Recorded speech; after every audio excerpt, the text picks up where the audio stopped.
ओम गणेशाय नमः। हरे कृष्णा। ओम नमः शिवाय। प्रिय भक्तों, आप सभी का दिन शुभ और मंगलमय हो। भगवान गणेश और भोलेनाथ की कृपा आपके और आपके समस्त परिवार पर सदा सर्वदा बना रहे। प्रिय भक्तों, आज आप सुनेंगे पौष मास कथा अध्याय 23। तो चलिए प्रिय भक्तों, बड़े ही प्रसन्न चित्त मन से आज की कथा का शुभारंभ करते हैं। प्रिय भक्तों, द्वापर युग चल रहा था। ब्रह्मा जी निद्राग्रस्त थे। उस समय शूलपाणी उमानाथ ब्रह्मलोक में पधारे। चतुरानंद की नींद खुली और उन्होंने एक जम्हाई ली। तभी उनके मुख से एक अत्यंत भयंकर पुरुष प्रकट हो गया। उसकी घोर गर्जना से समस्त दिशाएं कांप उठी। दिक्पाल आश्चर्य में भर गए और शेषनाग शुद्ध होकर विष वमन करने लगे। समस्त प्राणी भय और आशंका से अत्यंत व्याकुल हो गए थे। उस भयंकर पुरुष का वर्ण अत्यंत लाल था। उसके सुंदर एवं अनुपम शरीर से सुगंध निकलकर वातावरण को सुरभित बना रही थी। वह तुरंत ही ब्रह्मा जी के समक्ष विनीत भाव से आ खड़ा हुआ। पद्मयोनि उसे देखते ही विस्मय से भर गए। पूछने लगे, तुम कौन हो और कहाँ से उत्पन्न हुए हो और क्या चाहते हो? वह पुरुष विनय पूर्वक बोला, प्रभु, आप सर्वज्ञ एवं समस्त ब्रह्मांड के उत्पन्न करने वाले हैं, फिर भी आप ऐसा अनजान के समान मुझसे यह प्रश्न क्यों कर रहे हैं? आपने जम्हाई ली, तभी आपके मुख से उत्पन्न हुआ आपका पुत्र हूँ। इसीलिए आप मुझे पुत्र रूप में स्वीकार कर मेरा नामकरण कीजिए, फिर मुझे रहने का स्थान और आहार दीजिए। मेरा क्या कर्तव्य हो यह भी निर्देश कीजिए।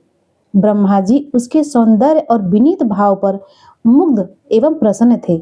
वे बोले, पुत्र, तू अत्यंत अरूढ़ अंग कांति वाले होने के कारण सिंदूर नाम से कहा जाएगा। तुझ में तीनों लोकों को वश में करने की अद्भुत सामर्थ्य होगी। तुझे पंचभूतों, देवताओं, दानों, यक्षों और मनुष्यों से किसी प्रकार का भय नहीं होगा। इंद्र आदि लोकपाल भी तेरा कुछ न बिगाड़ सकेंगे। दिन हो या रात्रि, तुझे भय की प्राप्ति नहीं होगी। पुत्र ने आज्ञाकारी सेवक की भांति मस्तक झुकाया। ब्रह्मा जी उससे और भी संतुष्ट हुए। उन्होंने पुनः कहा, बेटा, तुझे किसी भी सजीव या निर्जीव वध से भय नहीं होगा। जब तू क्रोध पूर्वक किसी को भी अपनी विशाल भुजाओं में जकड़ लेगा, तब उसके शरीर के सैकड़ों खंड हो जाएंगे। अब तू तीनों लोकों में जहां कहीं भी रहना चाहे वहां रह, तुझे कोई रोक नहीं सकता। सिंदूर ने श्रद्धा भक्ति पूर्वक पिता के चरणों में प्रणाम किया और फिर कोमल वाणी से बोला, अखिल ब्रह्मणेश्वर, आप सत्व, रज और तम तीनों गुणों के साधन द्वारा संसार की उत्पत्ति, स्थिति और प्रलय करते हैं, जबकि आपके साथ ही समस्त विश्व तमसावृत होकर सो जाता है। करोड़ों कल्पों तक घोर तपस्या करने पर भी आपके दर्शन संभव नहीं होते, किंतु मुझे वे तो सहज ही प्राप्त हो गए हैं। अब इससे बढ़कर और सौभाग्य की बात कौन सी हो सकती है? यह कहकर सिंदूर चतुरानंद प्रभु की परिक्रमा की और चरणों में प्रणाम कर तथा उनकी आज्ञा लेकर पृथ्वी की ओर चल पड़ा। अभी कुछ ही योजन दूर गया ही होगा कि उसके मन में एक शंका उत्पन्न हो गई। न जाने कितने जन्मों के पुण्य संचित होने पर, कठोर तपस्या करने पर ऐसे वरदान की प्राप्ति हो सकती है, किंतु मुझे तो बिना जप तप और वेदाध्यान आदि किए हुए सहज ही यह दुर्लभ प्राप्त हो गया है। कहीं ऐसा तो नहीं कि मेरे पिता ब्रह्मा जी ने मुझे वैसे ही बहला दिया हो? इसीलिए इसकी परीक्षा करनी ही चाहिए कि यह वरदान सत्य है या नहीं। उसने पुनः सोचा, किंतु इनकी परीक्षा कैसे हो? यहाँ कोई भी ऐसा प्राणी दिखाई नहीं देता जिसे पकड़कर देख लूं कि उसके सैकड़ों खंड होते हैं या नहीं। अब कहाँ चलूं? कहीं कोई भी दिखाई नहीं देता, तब क्यों न ब्रह्मा जी पर ही इसका परीक्षण कर लिया जाए। ऐसा निश्चय करके वह पुनः ब्रह्मलोक की ओर लौट पड़ा।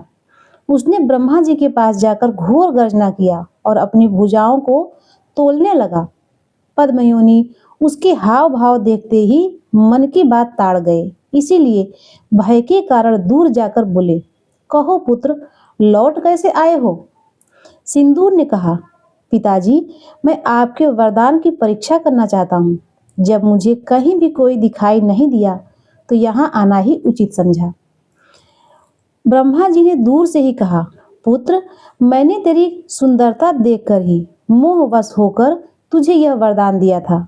मुझे तेरी इस कुटिलता और दुष्टता का भान नहीं था, किंतु मेरे वरदान का परीक्षण मुझ पर ही करेगा। वस्तुतः विषधर को दूध पिलाने का उसमें विष की वृद्धि होगी, इस सिद्धांत की ओर मेरा ध्यान ही नहीं गया था। प्रिय भक्तों, आजकल के माता पिता भी कुछ इसी तरह से ही करते हैं कि अपने बच्चे के प्रेम में आकर उसे उसके गलत आदतों में बढ़ावा देने लगते हैं।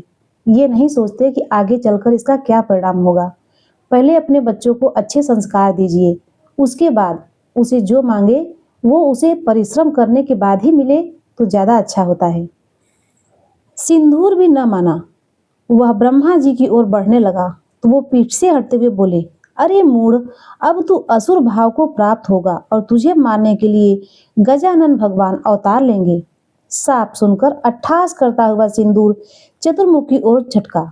यह देखकर वे प्राण लेकर भागने लगे।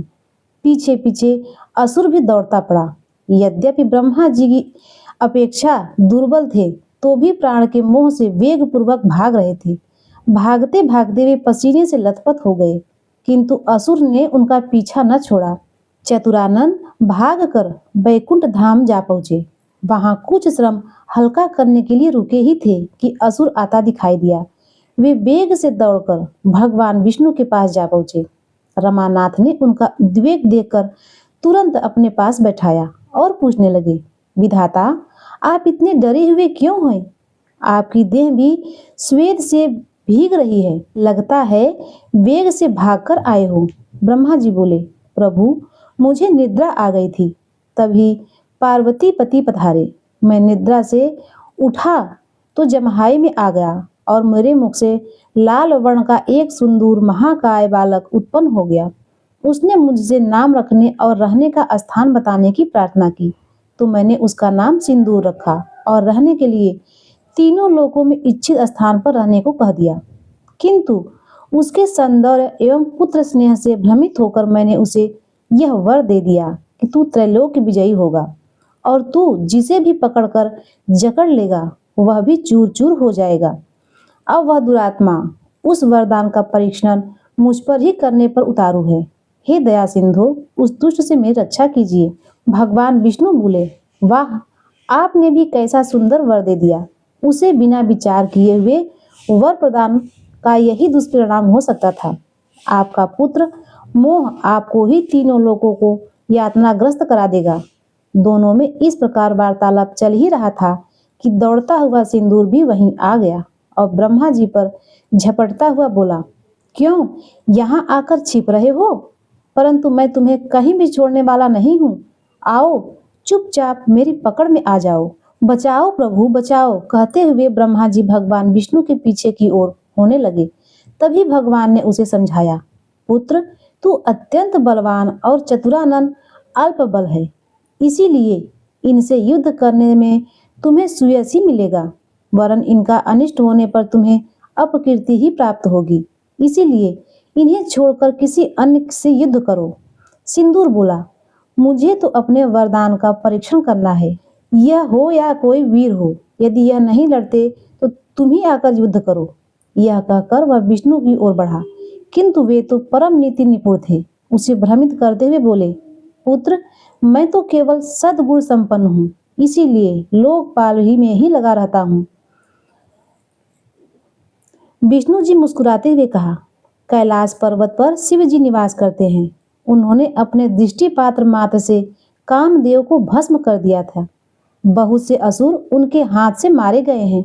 वे उमानाथ, सुदृढ़ काय और सदैव युद्ध के लिए उत्सुक रहने वाले भी हैं। उनसे युद्ध करो तो तुम्हें संतोष भी होगा और सुयश की भी प्राप्ति होगी। रमानाथ की नीति पूर्वक मधुर वचन सुनकर असुर को बड़ी प्रसन्नता हुई। उसने सोचा, ऐसे ही युद्ध प्रिय वीर से युद्ध करने में आनंद आ सकता है, अतः वही करना चाहिए। और वह वेग पूर्वक चलता हुआ कैलाश शिखर पर जा पहुंचा। उस समय भगवान शंकर समाधि में लीन हुए बैठे थे। पार्वती जी उनकी सेवा में रत थी तथा नंदी और भृंगी आदि भी उनके निकट ही बैठे हुए थे। सिंदूर ने देखा कि एक बाघंबरधारी योगी तपस्या कर रहा है। उसके समस्त शरीर पर भस्म रमी हुई है। कंधे पर विशाल गज चर्म और ललाट पर अर्धचंद्र सुशोभित है। इस प्रकार का वेश देकर उसने विचार किया कि विष्णु ने अवश्य ही मेरे साथ छल किया है, अन्यथा कहाँ यह वनवासी तपस्वी और कहाँ मैं अत्यंत सूरवीर विशाल का योद्धा, इस दुर्बल के साथ कैसा युद्ध। इस प्रकार का छल करने के कारण विष्णु को ही दंड देना चाहिए। यह विचार कर वह लौटने को ही था, तभी उसकी दृष्टि जगत जननी पार्वती जी पर पड़ी।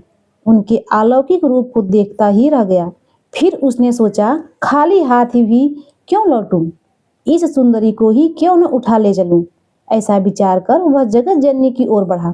तभी उसका मनमंत्र समझकर पार्वती जी भय के कारण कांपने लगी और फिर मूर्छित हो गई। असुर ने उनकी चोटी पकड़ी और बलपूर्वक उठाकर ले जाने लगा। नंदी और भृंगी आदि ने देखा तो असुर को मारने के लिए बढ़े, किंतु वे उनका कुछ भी न बिगाड़ सके। सिंदूर ने उन्हें मार मार कर भगा दिया। वे किंकर्तव्य मूढ़ हुए माता पार्वती जी को ले जाते हुए देखते रहे। असुर उन्हें ले जा रहा था, तभी वे होश में आ गई और विलाप करने लगी। नंदी आदि ने भगवान शिव को जगाने का प्रयत्न किया। अधिक कोलाहल होने से ही उनकी समाधि टूट चुकी थी।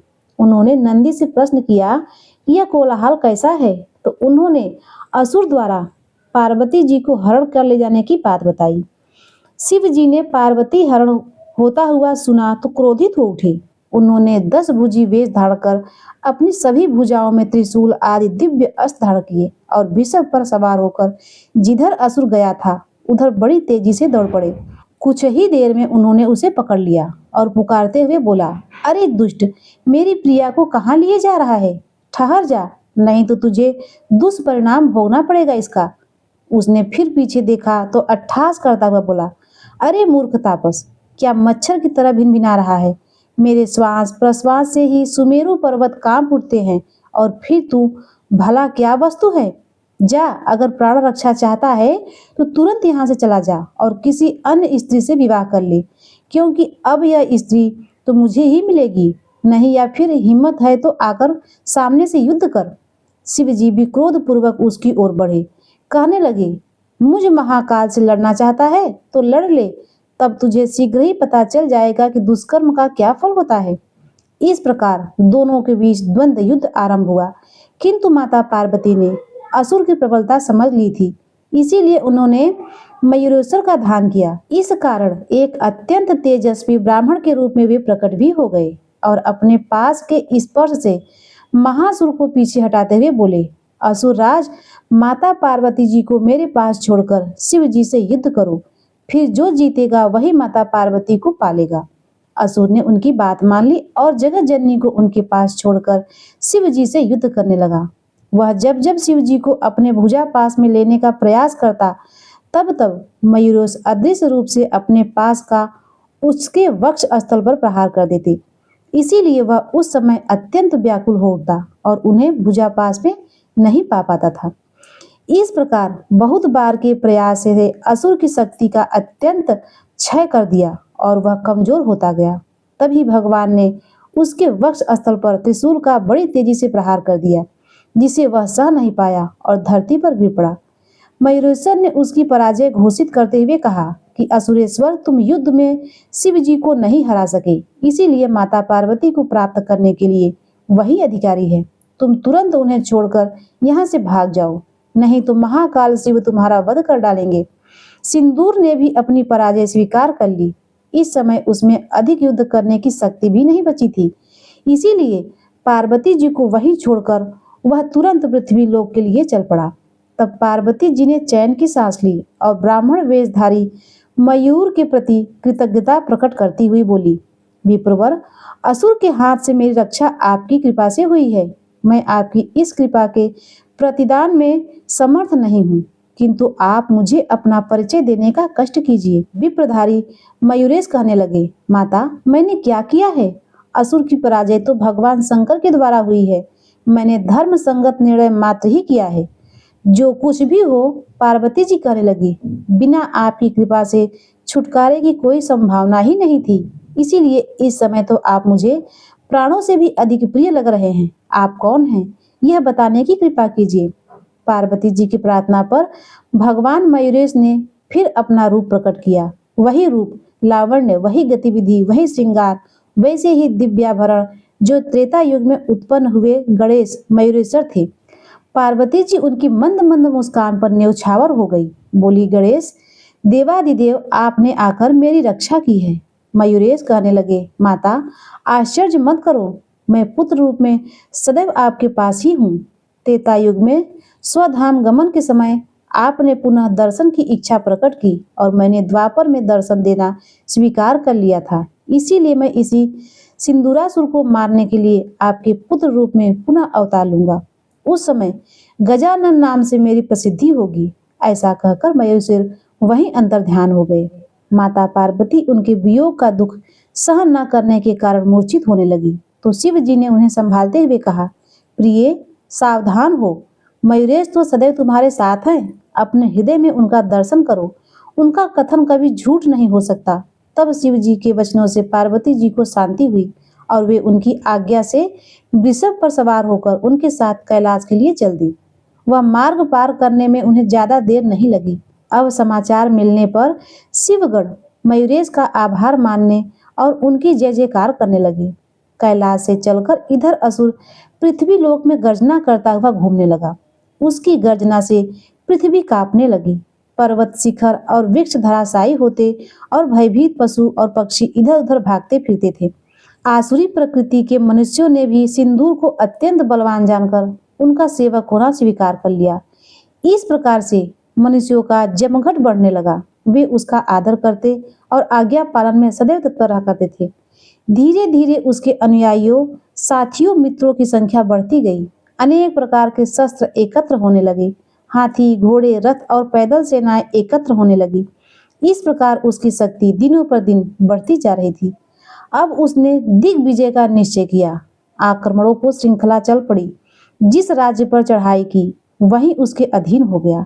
अनेक राजा मारे गए, कई बंदी हो गए, कई सारे ने धन आदि भेंट करके उससे समझौता कर लिया। अनेक राजा राज्य छोड़कर वनवासी तपस्वी हो गए। इस प्रकार वह असुर जिधर निकल जाता उधर ही रक्त की नदियां बहा देता। भीषण नरसंहार की उसकी प्रवृत्ति बन गई थी। उसका सामना करने की शक्ति किसी भी राजा में नहीं रही थी। अंत में स्थिति यह हुई कि वह जिस राजा से जो कुछ मांगता वही उसे बिना देर किए, बिना कोई विरोध किए मिल जाया करता था। जब कोई राजा भी विरोधी नहीं रहा तब उसने ऋषि मुनियों की ओर अपनी कुदृष्टि की। न जाने कितने तपस्वियों को मार डाला, कितनों को कारावास में डलवा दिया और जो चुपचाप गिरी गुफाओं में जा छुपे वे ही अपने जीवन रक्षा में सफल रहे। अब मठ और मंदिरों की बारी थी। सभी की क्षति पहुंचाई गई, सभी नष्ट कर दिए गए, प्रतिमाएं खंडित कर दी गई, वैदिक क्रियाकलाप अपराध घोषित कर दिए गए।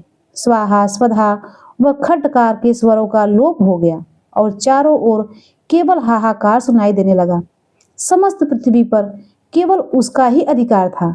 पृथ्वी पर विजय पाने के बाद अब उसने स्वर्ग लोक पर चढ़ाई कर दी। ब्रह्मा जी द्वारा दिए गए वरदान की बात सभी को पता चल गई थी। इसीलिए देवगण बहुत कुछ सावधान हो चुके थे। बहुत देर से देवता पहले ही गिरी कंदराओं में जाकर छुप गए थे। असुरे ने अमरावती पर आक्रमण किया तो देवराज ने पर्याप्त विरोध के बाद आखिरकार हथियार डाल ही दिया और स्वर्ग लोक छोड़कर कहीं और चल गए। अवसर प्राप्त होने पर देवताओं ने गुप्त गोष्ठी की जिसमें सिंदूरासुर को परास्त करने संबंधी विचार की बात ही चली। बहुत सोच विचार के बाद यह समझ में नहीं आ रहा था कि असुर को किस प्रकार हराया जाए। अंत में देवगुरु बृहस्पति ने उपाय सुझाया कि भगवान मयूरेश्वर ही इस असुर का अंत करने में समर्थ हैं। देवताओं ने पूछा कि वे भगवान कहाँ मिलेंगे, यह तो हमें ज्ञात नहीं है, बताइए उनसे प्रार्थना करने के लिए कहाँ चला जाए। देवगुरु कहने लगे, अरे वे प्रभु तो सर्वत्र विद्यमान हैं। यहीं रहते हुए भक्ति भाव पूर्वक उन्हीं विनायक भगवान की स्तुति करो तो वे स्वयं ही प्रसन्न होकर अवतार लेंगे और समस्त संसार को भय मुक्त करने के लिए असुर राज को समाप्त कर डालेंगे। तुम्हें भी अपने धाम की प्राप्ति हो जाएगी। तब देवगुरु बृहस्पति से प्रेरणा लेकर समस्त देवगण एकत्र होकर शांत, विकार रहित, भय रहित और भक्ति भाव सहित बैठ गए और भगवान विनायक की स्तुति करने लगे। जो विनायक देव संसार के कारण सूर्य और नक्षत्रों को भी उत्पन्न करने वाले, सभी सिद्धगण, साध्यगण, समुद्र, गंधर्व, किन्नर, यक्ष, मनुष्य, नाग, राक्षस आदि को प्रकट करने वाले तथा जिनसे इस चराचर रूप संपूर्ण विश्व का प्रादुर्भाव हुआ है, उन्हें हम नमस्कार करते हैं। हे प्रभु, आप जैसे अधीश्वर के सदैव जागृत रहते हुए भी एक तुच्छ असुर के समस्त विश्व को संकट में डाल रखा है। इस स्थिति में हमें केवल आपका ही भरोसा है, क्योंकि अब हम किसकी शरण में जाएं? हमारी रक्षा अन्य कौन कर सकता है? प्रभु, आप स्वयं ही भगवान शंकर की गृह में अवतरित होकर इस असुर को समाप्त कीजिए। इस प्रकार स्तुति करने के बाद समस्त देवगण, ऋषि मुनि आदि घोर तपस्या में लग गए। कुछ ने पूर्ण निराहार रहते हुए, कुछ ने संयमित भोजन करते हुए और कुछ ने लगातार जल में खड़े रहकर भगवान विनायक का ध्यान और नाम जप किया। देव आदि के कठोर तप से संतुष्ट हुए देवादिदेव गणेश उनके सामने प्रकट हो गए। वे कोटि आदित्य के समान तेजोमय और दिव्य वस्त्र अलंकार धारण किए हुए थे। देवता आदि ने उनके दर्शन कर हाथ जोड़े और चरणों में साष्टांग दंडवत की और खड़े होकर उनकी स्तुति करने लगे। प्रभु, आज हम धन्य हो गए हैं। आपके अलभ्य दर्शन का सौभाग्य हमें प्राप्त हुआ है। नाथ, सिंदूर नामक भयंकर राक्षस बड़े बड़े उपद्रव कर रहा है, इसीलिए उसके वध का उपाय कीजिए। भक्त की अभिलाषा की पूर्ति में कल्पतरु के समान भगवान गणेश जी ने गंभीर वाणी से कहा, मैं सिंदूर नामक असुर को अवश्य ही मार दूंगा। तुम चिंता मत करो। तुम्हारे द्वारा किया गया यह स्तोत्र दुख प्रशमन के नाम से विख्यात होगा। इस स्तोत्र का महात्म्य सुनो। इसका दिन में 1 बार, 2 बार या 3 बार पाठ करने वाले के तीनों प्रकार के ताप नष्ट होते हैं। मैं भगवान शंकर के घर में गजानन नाम से अवतरित होऊंगा। भगवान गणेश्वर देवताओं को इस प्रकार का वरदान देकर अंतर्ध्यान हो गए। देवता, ऋषि मुनि आदि ने अत्यंत प्रसन्नता का अनुभव करते हुए उनका जय जयकार किया और फिर सभी अपने अपने स्थान को प्रस्थान किए गए। वे मार्ग में भगवान के अद्वितीय स्वरूप का चिंतन करते हुए अत्यंत हर्षित हो रहे थे। प्रिय भक्तों, इसके आगे का वृत्तांत आप सभी भक्त लोग अगले अध्याय में जरूर सुनिएगा। अब आइए भगवान गणेश की आरती के साथ कथा का समापन करते हैं। जय गणेश जय गणेश जय गणेश देवा, माता जकी पार्वती पिता महादेवा। जय गणेश जय गणेश जय गणेश देवा, माता जकी पार्वती पिता महादेवा। पान चढ़े, फूल चढ़े और चढ़े मेवा, लड्डूबन का भोग लगे संत करे सेवा। पान चढ़े, फूल चढ़े और चढ़े मेवा, लड्डूबन का भोग लगे संत करे सेवा। जय गणेश जय गणेश जय गणेश देवा, माता जकी पार्वती पिता महादेवा। एक दंत दयावंत चार भुजाधारी, मस्तक सिंदूर सोहे मूस की सवारी। जय गणेश जय गणेश जय गणेश देवा, माता जकी पार्वती पिता महादेव। अंधन को आँख देत, कोढ़िन को काया, बाझन को पुत्र देत, निर्धन को माया। जय गणेश जय गणेश जय गणेश देवा, माता जकी पार्वती पिता महादेव। दीनन की लाज रखो शंभु सुतकारी, कामना को पूर्ण करो जाऊं बलिहारी। जय गणेश जय गणेश जय गणेश देवा, माता जकी पार्वती पिता महादेव। त्वमेव माता च पिता त्वमेव, त्वमेव बन्धुश्च सखा त्वमेव, त्वमेव विद्या द्रविणं त्वमेव, त्वमेव सर्वं मम देव देव। एक बार जयकारा लगाइए गणेश भगवान की जय। नमः पार्वती पते, हर हर महादेव। प्रिय भक्तों, यदि हमारी कथाएं आपको पसंद आती हों तो हमारे वीडियो को लाइक और चैनल को सब्सक्राइब करना न भूलिएगा। मिलते हैं अगले वीडियो में, तब तक के लिए नमस्कार।